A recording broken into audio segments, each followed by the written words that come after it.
You are listening to the Life Coach School podcast with Brooke Castillo, episode number 419. Actually, this episode isn't with Brooke Castillo. This episode is with the Life Coach School CEO, Erika Royal. Welcome to the Life Coach School podcast, where it's all about real clients, real problems, and real coaching. And now, your host, Master Coach Instructor, Brooke Castillo. We recently had our yearly mastermind. Hopefully you saw some of the pictures on Instagram. It was an amazing event. It was truly one of those life pauses for me where I had to stop and look around and pinch myself for what we have created and the coaches that have come through the school and what they're doing in the world. One of the highlights of the event for me was Erika's keynote. It was, first of all, phenomenal because it started with her children, who are amazing dancers, performing for all of our student body. And then they introduced their mom in such a beautiful way. And then Erika told her story of her life and her career and how she came to be the amazing CEO at the Life Coach School. And I loved it so much. I was very emotional the whole time. It was just a really amazing moment for her. It was an amazing moment for me and for, I think, everyone who was there to witness it. We want you to be included in that. I asked her if I could share her keynote on the podcast. She told me we could. I'm so thrilled to introduce Erika Royal and her most amazing keynote for 2022. Good morning. How's everybody feeling? I don't know if you can tell, but I am feeling iconic. You know, yesterday, Brooke asked me if I had an outfit as good as yesterday's outfit for today. And I let her know that I was properly pacing myself for this week. So I'm out here today, not really to teach you anything, although you might learn something from what I have to say, but my assignment was to talk about myself. People want to know you, Erika. So, okay, let's do that. And at the end of this, I will have 1,500 new best friends. So, in September of 2019, I was sitting out in the audience, and I distinctly remember having the thought, I belong on that stage. I had no idea how I would get here. I want to talk about taking action without knowing the how, because I kind of looked back and realized that's what I've pretty much been doing my entire life. So let's talk about it. So before any of this, I always knew that I wanted to be a lawyer, right? Growing up as one of 3 children of a single mother, there were definitely times where we struggled to make ends meet. And I can remember times where the oil that we needed to heat our house was too expensive. So we would just do without heat during a New York winter. And having a sense of security, or really just not feeling that lack of security, was something that was super important to me from a very young age. And so I thought that getting a job in a profession like the law would make me financially secure. And not just any law, you know, big law. If we're being honest, LA law.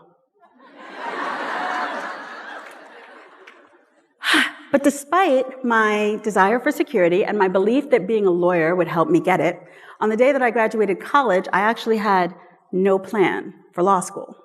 Like, my parents were like, what's the next step? I was like, taking me home. And I think that even though I wanted to be a lawyer, I didn't really believe that I could have a career in the law. First of all, I wasn't sure that I was smart enough to be a lawyer, and I knew for a fact we could not afford law school.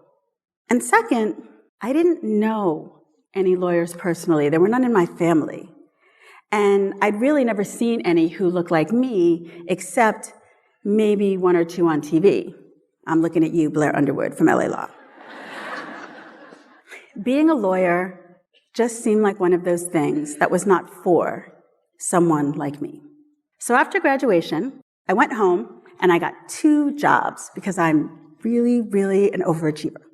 And my first job was working as a legal secretary, so 9 to 5 as a legal secretary. And my second job was working as a salesperson at Macy's, where Macy's and I had apparently agreed that I would trade my nights and weekends for clothes and shoes. And the law firm where I worked was a small insurance defense firm in Fort Lauderdale with 1 partner and 10 other lawyers. And when I worked there, there was always 1 woman. 1 partner, 10 lawyers, 1 of them was a woman. In the year that I would work there, it would be 3 different women, just 1 woman at a time, though. And I was the only person of color, but that sentence, I was the only person of color, my whole life. So I go to the firm, and I think it's going to help me learn to be a lawyer. Contrary to my expectations, it did not.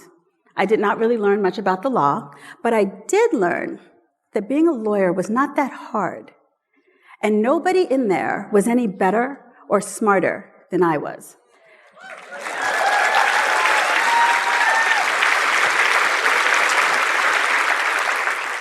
In fact, I was a secretary who was routinely rewriting and revising the dictated letters and motions that I was just supposed to be typing because those lawyers did not know what the hell they were doing. And people in the office knew that I wanted to be a lawyer. And so one day, the partner invited me to his office. And I was a pretty strong performer at this point, so I thought, he's going to want to mentor me. And I was very excited because he had gone to the University of Miami Law School. And that, at that moment, was my dream school. I thought, this guy, he went there, he can kind of tell me the things I need to know. It's all good. And I thought that I had good reasons for wanting to go to University of Miami, but as I look back on it now and the way everything's played out, I realized that that was just another way of me trying to play small. Turns out, he did not want to mentor me. Instead, he wanted to let me know that University of Miami was a very competitive school, and it was unlikely that I would be admitted. True story. Then he told me that being a legal secretary is a very noble profession, and that if I worked as a legal secretary for 20 years, I could be making $50,000. Now, I had just graduated college, and this was the 90s, but even to my young mind, that did not seem like a particularly lofty goal. And before I could stop myself, I asked him, really? Is that what you make? I left his office understanding that he was not going to mentor me, he was not going to support me, and he did not think that I could do it. And after all, a career in the law wasn't for somebody like me, right? But what if it was? I ended up borrowing some money from my brother so I could take a prep course for the law school admissions test, the LSAT. And I took the test, and I actually did quite well. I scored in the 93rd percentile.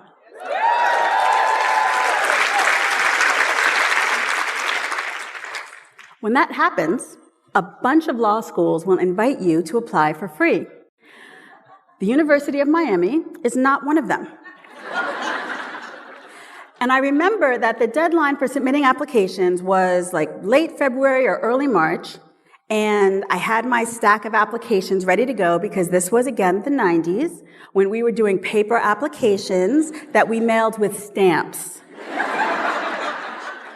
And so I had my stack ready to go. I was going to take them to the office with me on Monday, and my mother said to me, in a way that only a mother could, you should apply to Harvard Law School.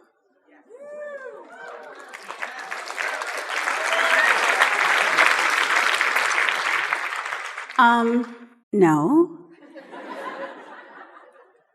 The application fee for Harvard is $75, and they have not invited me to apply for free. But more importantly, Harvard Law School definitely isn't for me. And I'm not going to pay them $75 to reject me, which I was sure they would. But my mother was persuasive in the way that mothers are. And she ultimately said that she would pay the application fee, to which I replied, "Suit yourself." And that is how I ended up applying to a bunch of law schools for free and paying to apply to two, the University of Miami and Harvard Law School. So like I said, I mailed my applications out on a Monday. The following Thursday, 3 days later, I got a phone call from a professor at the University of Miami Law School. He said, "We would love for you to come in and interview for the President's Scholarship." I said, "I have not been admitted to the law school yet." He said, "No, listen, come on, you will. But we need to make a decision about this week. So can you come in and talk to us?" Drove down to Miami. I met with two wonderful professors, and at the end of that interview, they offered me the President's Scholarship.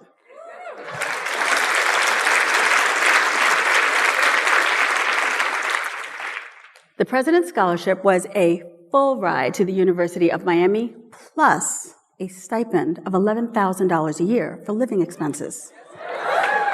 So, this was perfect. My dream school was going to pay me to go there. I could not have been happier. I gave them a check to hold my housing. I went back to my office, and I gave notice. I will be leaving in August, go to the University of Miami Law School. I took my acceptance letter and my scholarship offer. I hung them up over my desk just so people got the point. The other secretaries and a couple of the younger lawyers, one of whom was the woman, were very happy for me. The partner never acknowledged that I had been admitted to his alma mater. He never congratulated me, but that was okay because I didn't need him to. It was early March. I had said yes to the University of Miami Law School. I was going to be a lawyer, and I knew the how. So life was good. 2 months later, on the Friday before Mother's Day, I went home from work, and I found one of those large red, white, and blue priority mailboxes waiting for me. It was from Harvard Law School. A friend who was with me looked at the box and said, very astutely, "They wouldn't send you a big box like that to reject you."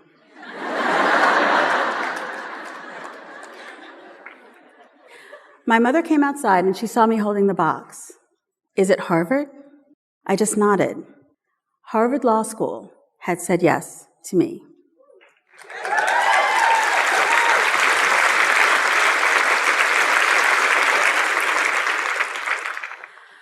Harvard Law School did not offer me a scholarship or any kind of stipend, but it did not matter. No one in my family had ever gone to graduate school. Nonetheless, an Ivy League, the Ivy League law school. Being accepted to Harvard Law School was, for me, the epitome of you are your ancestors' wildest dreams.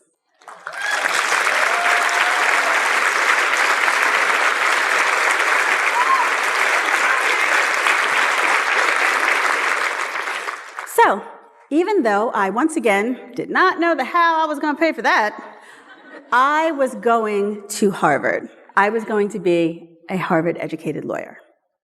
So, after law school, it was time for me to go and be the lawyer that I had always dreamt of being. Coming from Harvard, I was able to get a job at a large regional Florida firm.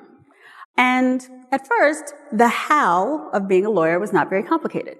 They literally have what they call a lockstep system for associates. So if you just do good work, continue to grow, continue to learn, you should continue to progress through the firm. Allegedly. But in my experience, being an associate in a law firm was much more complicated for women. First-year law firm classes look a lot like the population at law schools. So 50% men, 50% women. But by the time you get up to the equity partner ranks, the numbers tell a much different story, with women making up only 20% of equity partners at top firms and Black women making up less than 1%. And over the years, I watched the majority of the women that I worked with leave the firm. And they would do this without anyone saying anything to them. right? Nobody critiquing their performance, nobody asking them, are you on the mommy track or the partner track, right? They would just self-select out, right? A lot of mind stuff happening up in there. And I was very lucky, fortunate, to have strong women partners as mentors. And I believe that that is why I was able to remain at the firm after, through getting married and having 3 kids, who y'all just saw. And in August of 2008, I had my son, my baby, that giant boy you just saw on this stage. And 4 months later, I was promoted to partner at my firm. So, I had arrived, right? I had it. I was a partner at my firm. I had this beautiful family with these 3 amazing kids, right? I was there. I had everything. But my external reality did not match my internal reality. Making partner at the firm made things much more complicated, not easier. There were so many more requirements and expectations, law firm politics. Whew.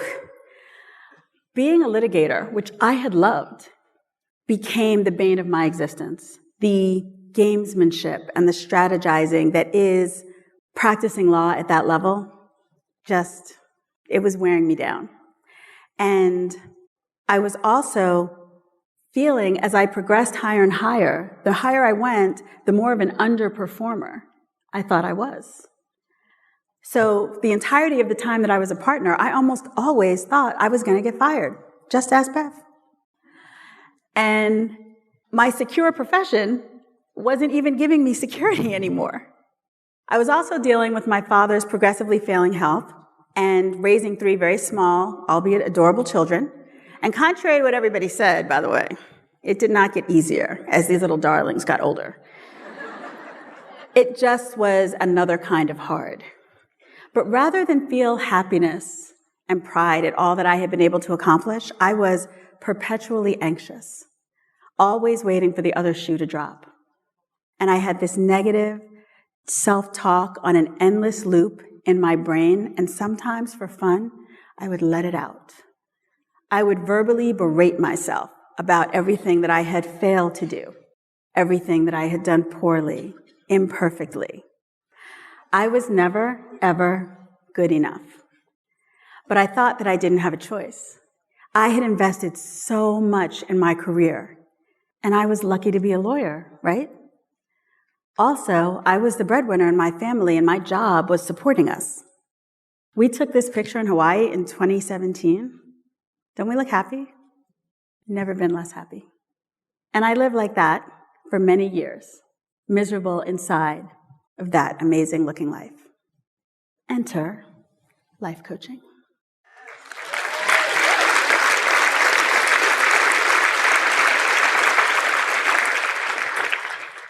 In the depths of my despair, I turned, as one does, to podcasts.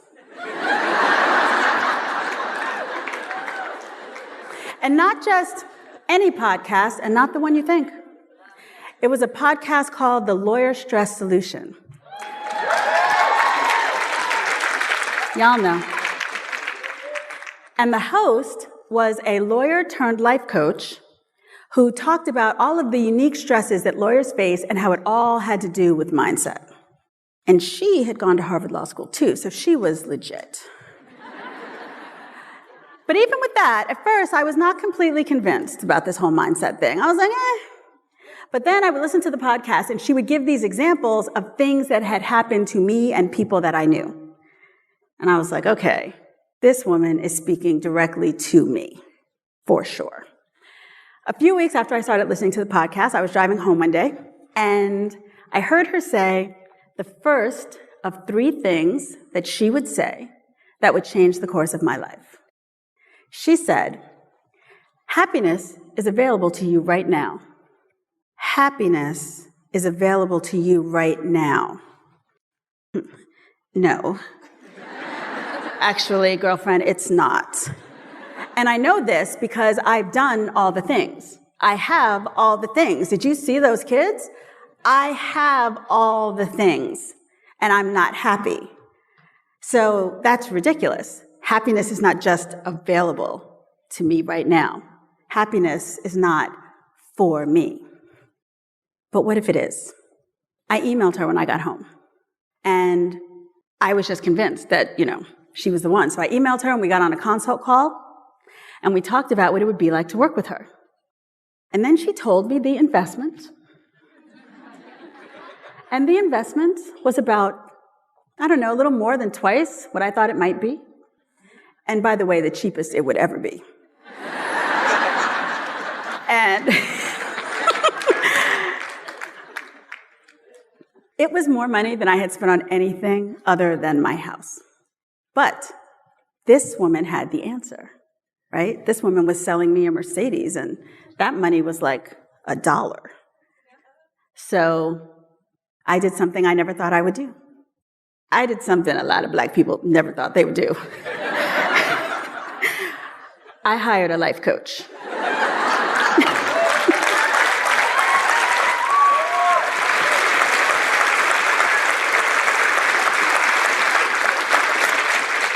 And my newly hired life coach had just rebranded from the Lawyer Stress Solution to Unfuck Your Brain, which, hello?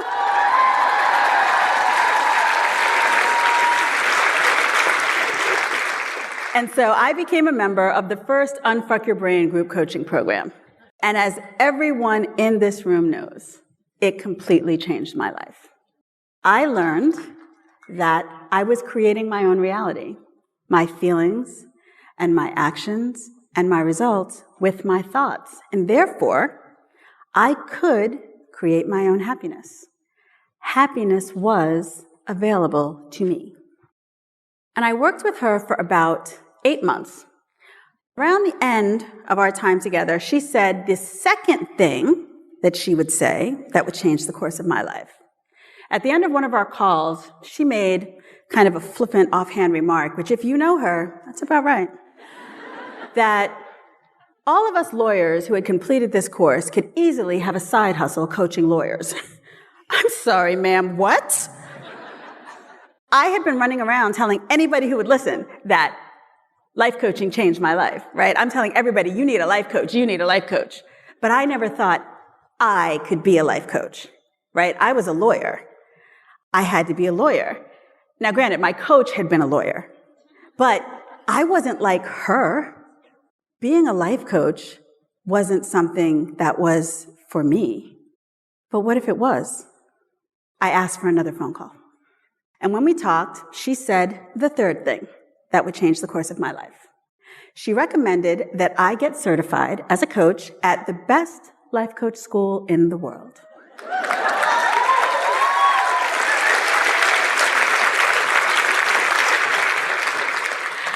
And so I did another thing I never thought I would do. I enrolled for certification at the life coach school, and that was the summer of 2018. And I started my certification class in October of 2018, and I was certified in March of 2019. And that's how, in September, I was in this audience, thinking about the stage. So getting back to the stage. At Mastermind, when I had the thought I belong on that stage, I thought that the how must be for me to make $100,000 as a coach. And even with that, in that moment, it wasn't about the money, because quite frankly, I had made $100,000 several times over at that point. What I was drawn to in that goal was the invitation to do this work at a much deeper level. The opportunity and ability to affect people's lives in a way that, as I sat in that audience, my brain could not comprehend. So I told myself, you can get up on that stage to get a $100K coach award. But that was not it.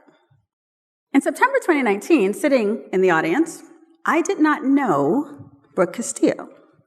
A year later, in September 2020, I would be working at the Life Coach School doing trial projects to become its CEO. Now, Brooke and I have talked at length about the circumstances under which we met in episode 349 of the podcast, so I'm not going to rehash all that right now, but I do want to say one thing. In the summer of 2020, Brooke invited me to a Zoom call. I had no idea why. And if you had asked me a year or a month or a week or an hour before that call, if I thought that I could be the CEO of the Life Coach School, I would have said, absolutely not. Absolutely not. I had heard Brooke talking about looking for a CEO on the podcast. At no time did I think that could be me. Even after our call, when Brooke invited me to apply, I still believed it would never happen. A role like this, something like this, is not for me. That can't be for me. But what if it is? Even when you don't believe that you can do something, there can still be a part of you that wants that thing more than anything. Believing very much that it could never happen and doing everything I could to make it happen is how I lived for about 5 months. A lot of cognitive dissonance going on in there. And in this case, I definitely did not know the how, right? The idea that I would leave my law job, where I had been at that point for 22 years, to come and do something I'd never done before didn't make sense to me. And yet, it was the thing I wanted the most. And ordinarily, that level of fear, right? Being so terrified that at some point in this vetting process, I was going to fail and it would all just go away. And I would be back stuck where I was, that place I could never go back to, that I didn't even know I could leave 5 minutes ago. Ordinarily, that level of fear and uncertainty would have been enough to just send me back to the cave. But luckily, at that point, I had been taught and coached by the very best. So instead of thinking about what it would mean to make this enormous change my entire life, instead of sitting around thinking, oh my God, I got to change my entire life. Like, what do I take? What do I pack? What do I wear? Instead of spinning in uncertainty around the fact that I did not know how, I just focused on taking the next step and the step after that. So the first next step was another conversation with Brooke. Look at the job description. You want it? Yeah, I think so. Then we had a couple more conversations and we decided on a project. And by project, I mean that we decided it would be fun to just toss me into the company and see what happened. And while I was working on the project part-time, I was a full-time lawyer. And holding these two roles allowed me to maintain both beliefs. This is never going to happen, but what if it does? Take the next step. Through coaching, I had learned how to love my job as a lawyer enough to know that I wanted to leave it. So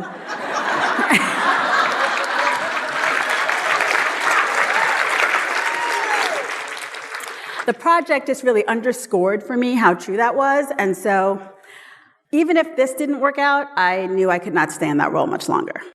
During the project, I was certain every day that I would get a message from Brooke that this was all a horrible mistake or a very unfunny joke, and it wasn't going to happen. That message never came.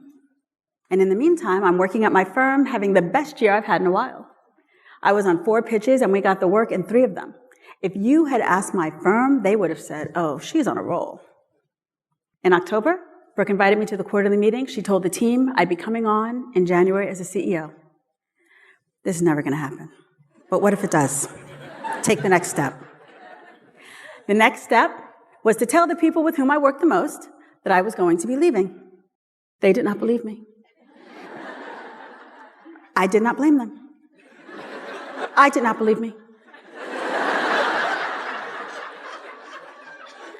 But I was leaving.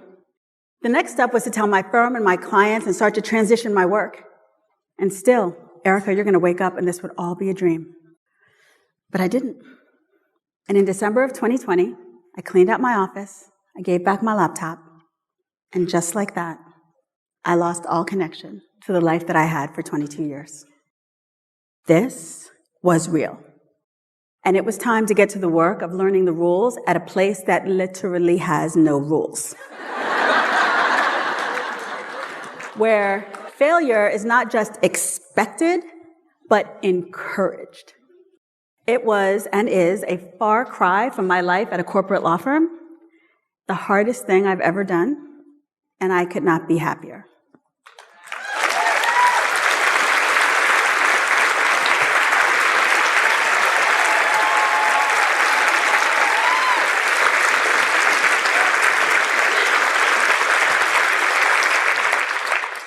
I hope that you take away from this how important it is to keep going, especially when you don't know the how.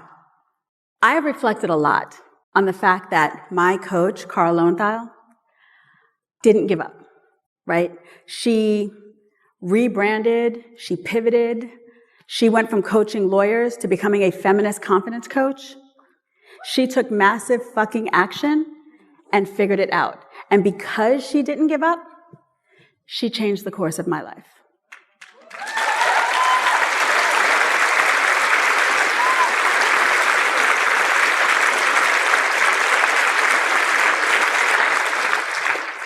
Before that, Brooke Castillo figured it out and changed the course of hers.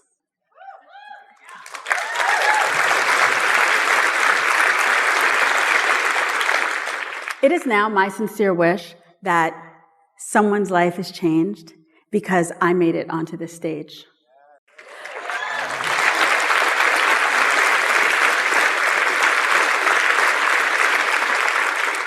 And this is true for all of you sitting in the audience right now, but especially my only ones and one of a fews who are playing small because somebody told you that you couldn't do it or because no one ever showed you that you could. You have the ability to change someone's life with your unique story, with your message. In order to have an impact, you have to take action. At Mastermind in 2019, I knew that I was drawn to do this work at a deeper level. I knew that there was some spark inside of me. I had no idea what was going to happen. But I just kept moving in the right direction. If you have a spark inside of you, listen to it. Let it move you in the right direction. Right? Everyone in here? Lions. We ain't no goats.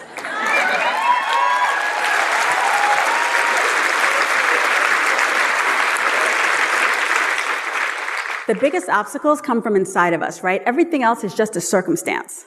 The hardest thing is getting past your own bullshit so you can go out and change the world, right? My audacious statement, I am so lucky and blessed, and I fucking earned this shit.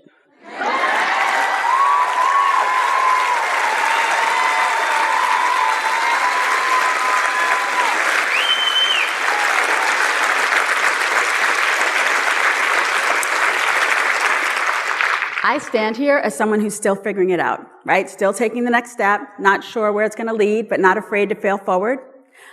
I no longer worry about the how, though, because even if 2.5 years ago I had had the audacity to be sitting in the audience going, I could be CEO there. I never could have imagined how it would happen. I never could have imagined that I would be on this stage, that I would be here in this role with my teacher as my boss and my partner in this work, impacting as many lives as possible. And even if I could have imagined any of that, I never could have imagined sharing this stage today with my children, sharing my heart with you.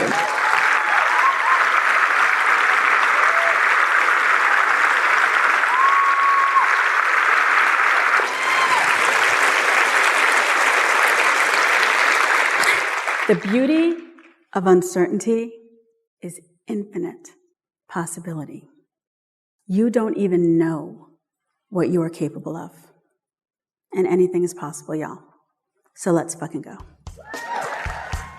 Hey, if you enjoy listening to this podcast, you have to come check out Self-Coaching Scholars. It's my monthly coaching program where we take all this material and we apply it. We take it to the next level and we study it. Join me over at thelifecoachschool.com/join. Make sure you type in the lifecoachschool.com/join. I'd love to have you join me in Self-Coaching Scholars. See you there.